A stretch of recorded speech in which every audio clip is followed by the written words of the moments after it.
A little girl screamed, "Daddy! That's my brother!" The millionaire froze and collapsed in tears. "Daddy, look! That's my brother! He looks just like me and like you!" Emily tugged at James Whitaker's hand, her little finger pointing toward the park path. It was a quiet afternoon in Central Park. Since his wife Claire passed away from cancer, James had poured everything into raising Emily alone. Their weekend walks were his way of holding on to her and to the little girl who was now his whole world. James stopped in his tracks, startled by her words. "What did you just say?" he asked, narrowing his eyes at her. She spun around to face him, her pink dress swishing with the movement, cheeks flushed with excitement. Emily insisted, "That boy, over there, sitting by the fountain, he's my brother." James turned to look. A little boy, no older than 5, sat huddled on the edge of the concrete bench, a battered cardboard box clutched to his chest. His clothes were torn and dirty, and his shoes barely held together. But what stunned James wasn't the boy's appearance. It was his eyes, bright, piercing blue, the same exact shade as Emily's. "Emily, do not say things like that," James said, trying to keep his voice calm. "You don't have a brother. You only have me." "No, Daddy, I know it," she insisted, her eyes wide and serious. "That's my brother. I feel it." James frowned. This was not some childish fantasy. The boy's eyes, he could not ignore the resemblance, the shape of his nose, the curve of his cheek.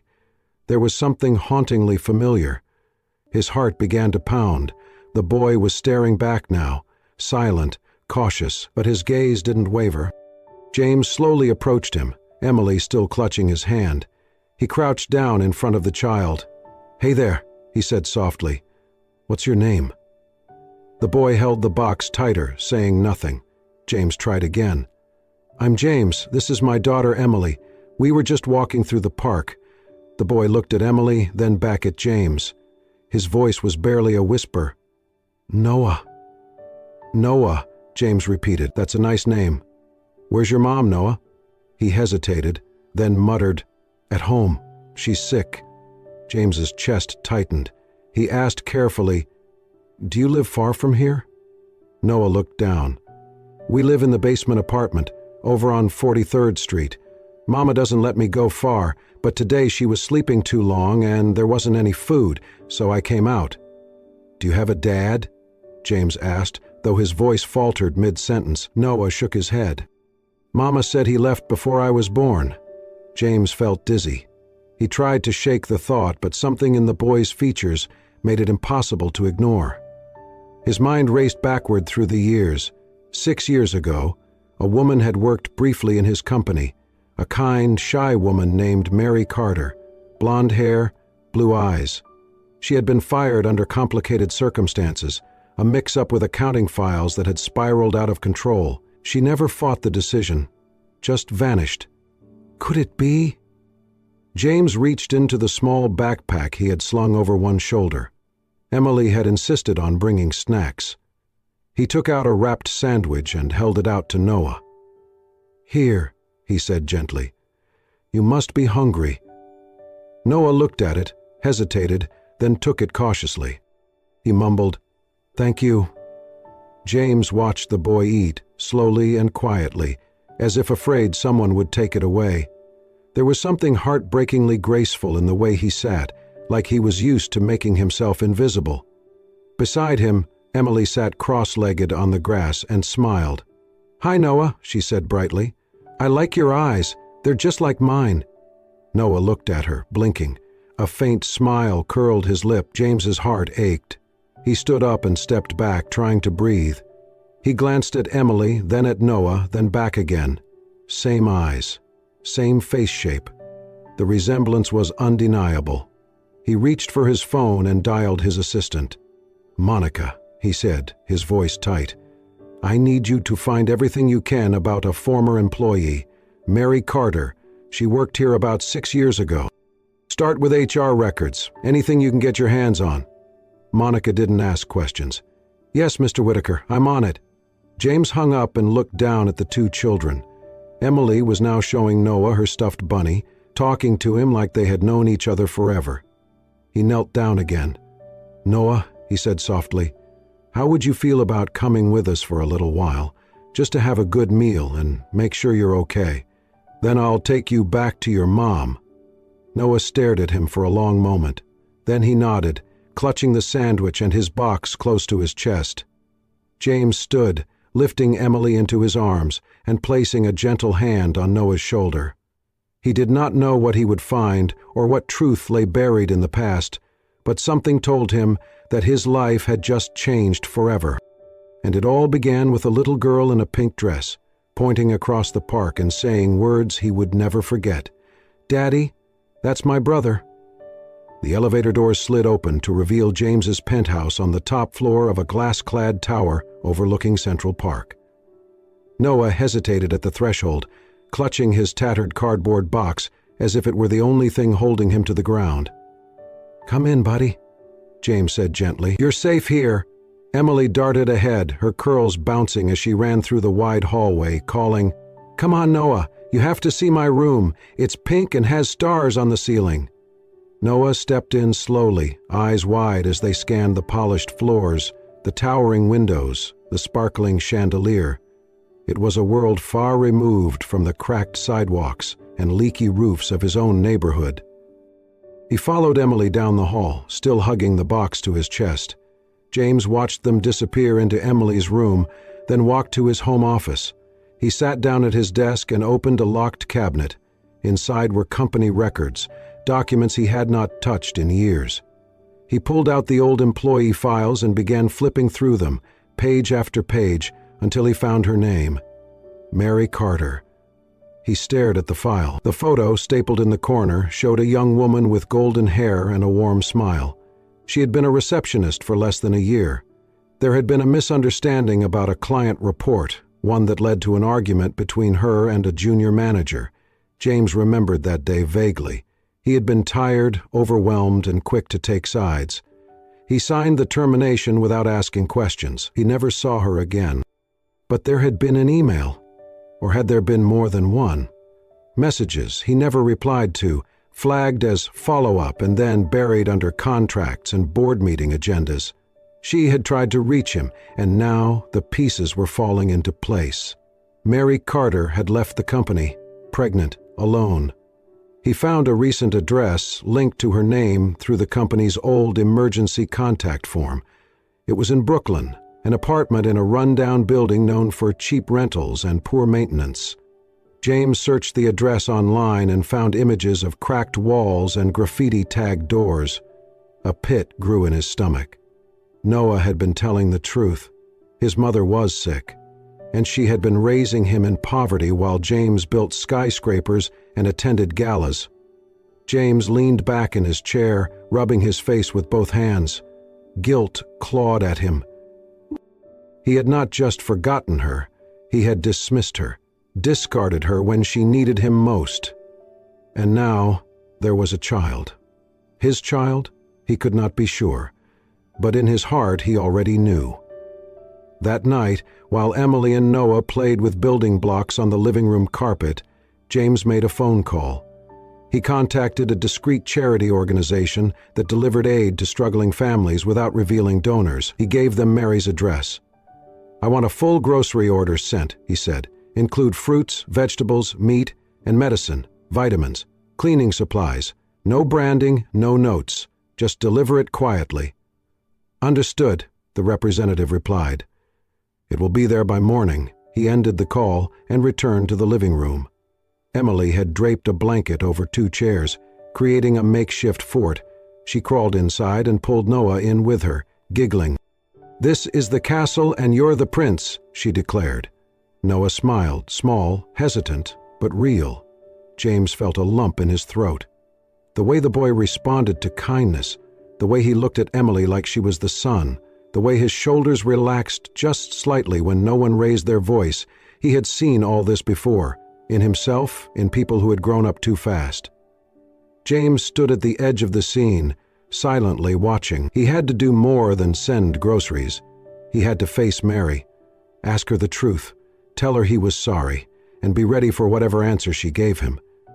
The next morning, James dressed quietly while Emily and Noah still slept.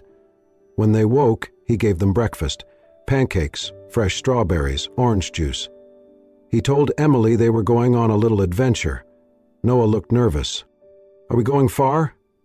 "Not too far," James said. "Just somewhere important."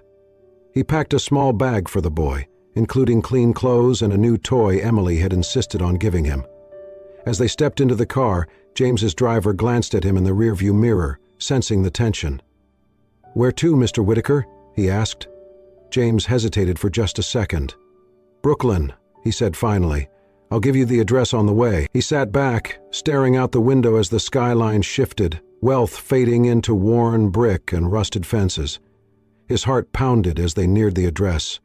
Today he would face the past. Today he would find out if the boy beside him was truly his son, and if he was, James vowed silently, he would never let him go again. The car crawled through a narrow street lined with graffiti-covered buildings and rusted fire escapes. James sat silently, watching the scenery shift from sleek glass towers to crumbling brick and worn sidewalks. He had passed neighborhoods like this before, but today it felt personal. When they arrived, he stepped out with Noah by his side. The boy clutched his small bag, eyes scanning the peeling paint and dim hallways. James took a deep breath and knocked on the faded green door of apartment 4B. Footsteps approached. The door creaked open. Mary. Her eyes widened in disbelief.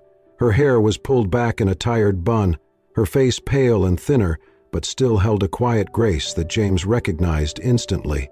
"Noah?" she gasped. The boy rushed into her arms. "Mama!" Mary clutched him, then looked up. Her voice dropped cold. "James, what are you doing here?" "I need to talk to you," he said softly. "Emily, my daughter, saw Noah. She said he's her brother. I didn't believe it, but—" "I need to know the truth," Mary's jaw tightened. "You don't get to ask questions, not after what you did." "Please," James said. "Just give me a few minutes." She held Noah close, her voice trembling. "I was pregnant. I tried to tell you. I sent emails, called, but no one let me through. Then I got fired. I had nothing." James looked stunned. "Mary, I never saw any of that, I swear." She let out a bitter laugh. "Of course you didn't. You were too busy being important. I was 24 and terrified. Then I had Noah. And I raised him alone." James's throat tightened. "I'm sorry. I should have asked. Looked for you." Mary shook her head. "You don't get to show up now and play savior. Noah has a life. It's not much, but it's ours." He swallowed hard. "Mary, is he my son?" She hesitated. Then, with a tear rolling down her cheek, she nodded. "Yes. But I don't want your money. I just want to protect him." James knelt beside her. "I'm not here to take him away. I just want to help." Mary's eyes were wary. "I don't know if I can forgive you. I understand. But please let me try." He reached into his coat and placed an envelope on the counter. "This isn't for forgiveness. It's for Noah, rent, medicine, food. I'll come back tomorrow." Mary picked up the envelope, her fingers trembling. The hardness in her gaze faded just slightly. James added softly, "Will you let me take a DNA test, just to be sure?" She hesitated again, then nodded. "Fine, but no promises." James stood. "That's all I ask." He looked at Noah, who held his mother's hand, but stared at James with cautious curiosity. James reached out, gently touched Noah's shoulder. "I'll see you soon, okay?" Noah gave a small nod, then, without warning, stepped forward and hugged James's leg for just a moment. Mary said nothing. As James walked down the hall, his heart heavier than ever, he felt something else rise inside him: hope. The envelope trembled in James's hand as he stood in his office, staring out over the Manhattan skyline. He had read it 3 times, but the words still hit like a wave. Probability of paternity, 99.98%. Noah was his son. He exhaled slowly, then looked at the photo on his desk. Emily, grinning in her pink dress. He picked up his phone. 2 hours later, Noah stood at the threshold of James's penthouse, not as a guest, but as family. Emily ran to him. "Noah, you're back! You're my big brother now for real!" She tugged him excitedly into the living room. "This is your room now, or we can build another fort." James watched them quietly, a rare peace settling in his chest. But the moment was short-lived. His phone wouldn't stop buzzing. News had broken. Millionaire has secret love child. James Whittaker's hidden past exposed. Whittaker heir found in Brooklyn. Paparazzi swarmed his building. His office was overwhelmed. The board of directors demanded an emergency call. "You should have handled this privately," said Leonard Chase, his voice clipped. "This is damaging. Stocks are slipping." "This isn't a scandal," James replied. "It's my son." "You're risking our reputation," another added. James's voice sharpened. "If being a father is a risk, maybe we need to rethink what we stand for." He ended the call and stared out the window. Back inside, Noah was quiet, polite but withdrawn. He sat alone during meals, spoke little, and often stared at the door, waiting for a mother who wasn't coming tonight. James saw it all. Money could build safety, but not trust. Not love. That evening he tried something different. "Noah," he said gently, kneeling beside him, "how about we make pizza tonight? Just us. Me, you, and Emily." Noah blinked. "Make it?" James nodded. "From scratch," Emily clapped. "I want pepperoni flowers again." They rolled dough, made a mess with flour, and decorated pizzas with olive smiles. For the first time, laughter filled the kitchen. The penthouse felt like home. After dinner, James brought out a red bicycle identical to Emily's. "This is for you," he said softly. "You and your sister are a team now." Noah stared at it, then at James. He didn't speak, but nodded, his lips curling into the smallest, real smile James had seen yet. Across the city, Mary sat on her couch, scrolling through news articles.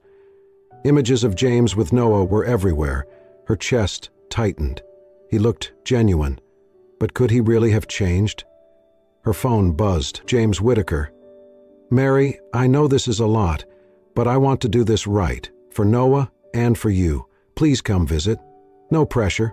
Let's figure this out. Together." She read it again, and again, then set the phone down. She remembered nights rocking Noah to sleep, wondering if she had made the right choice keeping him away. But now that man, the one who broke her heart, had faced the media storm, accepted Noah publicly, and stood firm. Maybe, just maybe, in the penthouse, Noah and Emily were curled up under a blanket, a cartoon flickering in front of them. Noah's head rested gently on Emily's shoulder.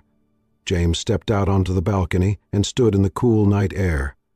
He had failed before, but he would not fail again. Tomorrow, Mary would come, and he would be ready. Mary stepped out of the elevator, her hands clenched tightly around the strap of her purse. The penthouse doors opened, revealing the warmth and light inside. Laughter echoed from the living room. She hesitated. James greeted her with a soft smile. "Mary," he said, "thank you for coming." She nodded stiffly. "I'm here for Noah." James stepped aside, letting her in without another word. Noah was sprawled on the floor beside Emily, both children surrounded by puzzle pieces and crayons. He looked up, his face lighting up. "Mama," he called, running into her arms. Mary knelt, hugging him tightly. "How are you, sweetheart?" she asked. "I like it here," he said. "Emily's funny. We're drawing planets." Mary smiled faintly, but her eyes flicked toward James, wary. As the children played, James quietly offered her a cup of tea and motioned toward the sitting area. "Can we talk?" She sat down, still guarded. "I've made arrangements," James began, keeping his tone calm, "for your medical treatment. I spoke with the physician at the Ridgeway Center. You'll have access to anything you need, no cost to you." Mary stiffened. "I didn't ask for your charity." "I know," he said gently. "This isn't charity. It's the least I can do, for what I took from you." She looked away, silent. "I also spoke to a partner company," he continued. They have an opening in their communications team. If you're interested, it's yours. No obligations." Mary raised an eyebrow. "So now I owe you a job too?" "No," James said. "You owe me nothing. I just want to help. You deserve a life that isn't built on surviving." Mary stared at him, conflicted. She had imagined this meeting would be filled with pretense, with hollow words, but instead, here he was, not asking for her forgiveness, just quietly trying to fix what had been broken. Later that evening, while she watched Noah play with Emily, something remarkable happened. Noah was building a tower of blocks. It toppled over, and Emily giggled. James bent down to help him rebuild it. "Want to try again?" he asked. Noah looked up and, without thinking, said softly, "Okay, Dad." James froze. So did Mary. Noah continued stacking blocks, unaware of the moment he had created. James swallowed hard. He did not speak, but his eyes met Mary's across the room, shimmering with unshed emotion. Mary said nothing. She simply watched them, her heart aching. The next morning, as she gathered her things to leave, she found a small box placed on the side table with a note. She opened it. Inside was a delicate silver necklace with a pendant, an engraved disc with 2 names etched into the surface, Noah and Emily. The note read, "So you always remember that whatever happens between us, we are still a family because of them." Her hands trembled as she closed the box. She walked into the kitchen where James stood preparing breakfast with the kids. She cleared her throat. "James," she said quietly, "I heard about my mother's hospital bill, the one that got paid last week." James looked up, surprised. "I didn't tell you she was sick," Mary said, "but you found out, and you helped." "I did not want to make a show of it," James said. "I just wanted to help her get better." Mary's voice cracked. "You could have told me." He looked at her and said simply, "It was not about me. It was about what she means to you." Tears welled in her eyes. "Why are you doing all this?" "Because I failed you once," James said, "and I will spend the rest of my life trying not to fail you again." Mary stood still for a long time, then nodded slowly. "Noah can stay here for a while," she said. "He seems happy. He deserves that." "And you?" James asked gently. "I do not know yet," she replied honestly, "but I am willing to give you a chance to show me." James smiled, not pushing for more. That evening, as she left, Noah ran to the door and hugged her tightly. "I will be okay, Mama," he said. "We're a team now." She kissed his forehead. "Always." As the elevator doors closed behind her, Mary held the necklace in her hand, fingers brushing over the names. Maybe, just maybe, healing had begun. Noah's first day of school came with a mix of excitement and quiet dread. Emily, proudly wearing her pink backpack, held his hand tightly as they walked into the classroom. She chatted endlessly, unbothered by the crowd of new faces. Noah, though, felt the eyes on him. Whispers started before the bell rang. Some kids noticed his shoes were slightly older, his backpack simpler. One boy sneered, "Hey, is that the kid from the news? The one who lived in the slums?" A few others giggled. Noah's shoulders stiffened. He lowered his gaze, silent. Emily spun around, eyes flashing. She stood right in front of the boy, fists balled. "You stop it," she said firmly, voice louder than expected for a 3-year-old. "Noah is my brother. He's the best. And you're mean." The classroom fell silent. Noah looked up at her, stunned. Emily turned and grabbed his hand again, smiling like nothing had happened. From that moment, the teasing faded, and Noah found a quiet sense of safety beside her. At home, James and Mary worked together to help Noah through his transition. They sat at the dining table in the evenings going over homework. On weekends, they took the kids to the park, where Emily insisted they all ride the carousel together. James packed snacks, Mary brought juice, and for the first time in years they moved as one unit. Some moments were small but quietly profound, like when James handed Mary a sweater during a chilly afternoon, or when she adjusted his tie before a school event without thinking. The rhythm of co-parenting brought familiarity, and familiarity slowly warmed into something gentler. Then came the parent-teacher night. The classroom was decorated with crayon drawings. Parents mingled in clusters. James stood beside Mary, both listening attentively to Noah's teacher, when a woman with designer heels and a sharp tone approached. "I suppose it must be strange for someone like you to be here," the woman said, addressing Mary with a condescending smile. "You know, not everyone fits in at schools like this." Mary stiffened. James stepped forward. His voice was calm but firm. "Excuse me?" The woman blinked, clearly startled. "I meant no offense, of course. It's just, well, some people come from very different circumstances." James placed a protective hand on Mary's back. "Mary is the mother of my son. She raised him with strength and love, under impossible conditions, and I respect her more than anyone else in this room." The woman faltered, then turned away without another word. Mary stood frozen for a moment, eyes glistening. "You didn't have to do that," she said quietly. "Yes, I did," James replied, "because it's true." A few days later, James organized a family picnic in Central Park. He packed a basket full of handmade sandwiches, apple slices, and juice boxes. They laid out a blanket beneath a wide tree. Emily and Noah chased each other across the grass, while James and Mary laughed from the sidelines. James tossed a ball to Noah, who caught it with a triumphant grin. Emily clapped and cheered, spinning in circles. Mary, sitting nearby, couldn't help but smile.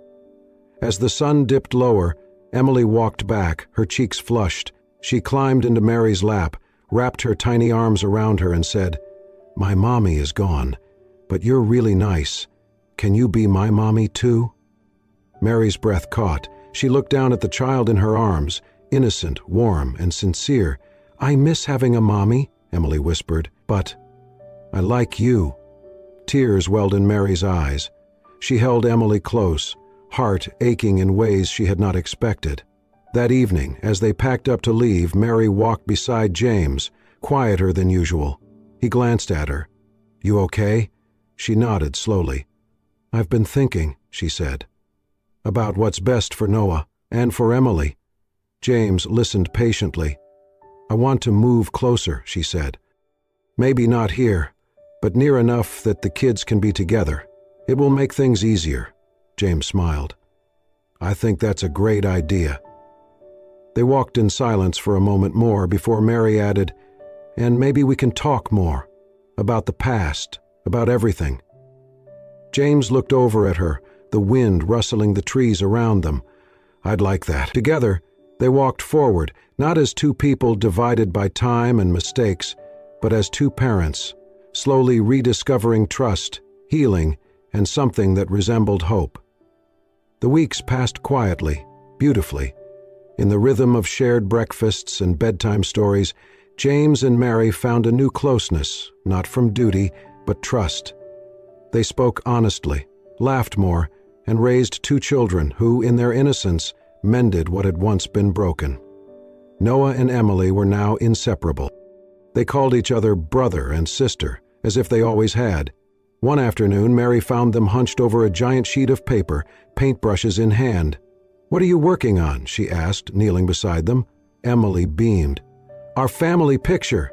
That's you and Daddy and Noah and me and Mr. Snuggles too." Mary smiled, eyes softening at the colorful, chaotic masterpiece. That night, James hung the painting in the hallway. "This belongs here," he said. As their bond deepened, caution still lingered.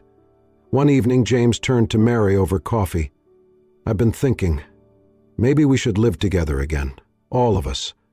Mary hesitated. "James?" "I know it's a lot," he added quickly. "I appreciate it," she said gently. "But I've fought hard for my independence. I'm not ready to give that up." James nodded. "I understand," she smiled. "But if the offer to help with the bakery still stands—" "It does," he said. "Absolutely." He found a cozy space near the kids' school, took care of the paperwork quietly, and let Mary lead. She chose the name, menu, and tiles. What she didn't know was what James had named the shop behind the scenes. At the grand opening, balloons fluttered, neighbors lined up. and Noah and Emily handed out cookies in matching aprons. Mary stepped outside and looked up. The sign read, "Lucia's Dream." She froze. Lucia, her late mother's name. The one who had believed in her baking, the one who'd wanted nothing more than to see her daughter smile again. Tears welled in Mary's eyes. James stepped beside her. "I wanted to honor her, and you." Mary could only nod, moved beyond words. That night, after the guests had gone and the kids were dozing on the bakery bench, something unexpected happened. Noah developed a fever. It rose quickly. Mary panicked. James stayed calm, helping cool his skin, whispering reassurances. They stayed by his side all night. Mary held Noah's hand. James wrapped an arm around her. Together they waited. Just before dawn, Noah stirred, eyes fluttering open. "Are you both staying?"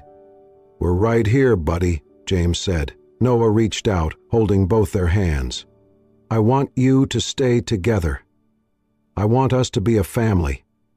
They didn't speak. They just looked at each other, something quiet passing between them. Later, after the fever broke and Noah was asleep again, Mary leaned into James. "I've been so scared," she whispered, "to trust again. But I see now you've changed." "I had to," James said. "For him. For you. For us." Mary closed her eyes. "Then maybe we can try again, slowly. One day at a time," James whispered, taking her hand. As morning light spilled across the bakery sign, "Lucia's Dream," it glowed softly, like a promise. Inside, a family was beginning again, whole, healing, and finally at peace. 1 year later, the Whitaker household had settled into a quiet rhythm of joy. Far from the noise and glare of the city, they now lived in a warm, sunlit home nestled in the leafy suburbs of New York. The yard was always scattered with toys, chalk drawings, and laughter. A white picket fence bordered the garden where Emily had planted sunflowers, and Noah kept a small patch for tomatoes, insisting he wanted to grow real food like at the bakery. Mary's bakery, Lucia's Dream, was thriving. Every morning, locals lined up for her famous cinnamon rolls and lemon tarts. The walls of the shop were now filled with drawings from neighborhood children, including many from Emily and Noah, who spent their afternoons there doing homework and sneaking extra cookies. James had stepped back from the helm of his empire. He still attended key meetings, but his schedule now orbited around school pickups, bedtime stories, and impromptu dance parties in the kitchen. Noah and Emily had become inseparable. They built forts, raced bikes down the sidewalk, and painted murals in the garage. To them there had never been a before, only this beautiful now, where they were simply brother and sister, heart and soul.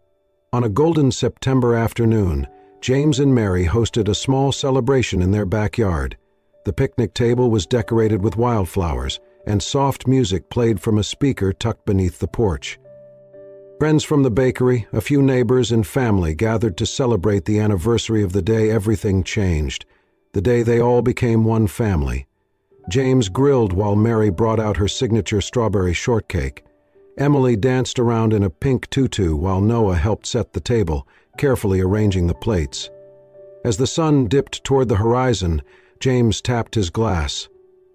"Thank you all for being here," he said. "A year ago, I had no idea that my life was about to change forever. But it did, in the best way. And today, I want to celebrate the heart of our home, our family." Mary smiled beside him, her eyes glowing. Just then, Noah and Emily came running forward.